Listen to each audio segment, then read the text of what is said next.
చరిత్రలో ఈరోజు ఛానల్కి స్వాగతం. భారతదేశపు గర్వకారణం నోబెల్ బహుమతి గ్రహీత కవి రవీంద్రనాథ్ ఠాగూర్. సాహిత్య రంగంలో ప్రపంచానికి భారత్ యొక్క గొప్పతనాన్ని చాటిన మహానుభావుడు. 1913 సంవత్సరం డిసెంబర్ 10వ తేదీన ఆయనకు సాహిత్యంలో నోబెల్ బహుమతి లభించింది.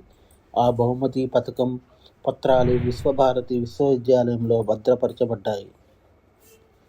2004 సంవత్సరం మార్చి 25వ తేదీన ఠాగూర్ నోబెల్ పథకం దొంగతనం జరిగినట్లు గుర్తించారు. ఇది దేశవ్యాప్తంగా సంచలనం సృష్టించింది.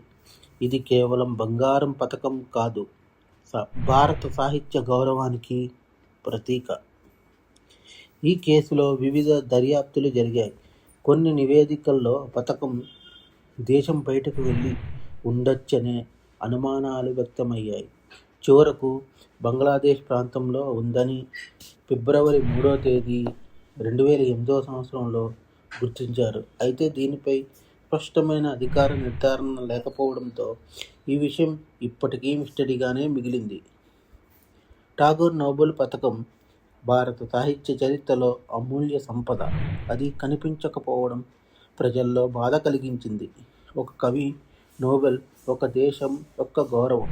అది ఎక్కడ ఉన్నా ఠాగూర్ సాహిత్య మహిమ మాత్రం ప్రపంచ హృదయాల్లో శాశ్వతం.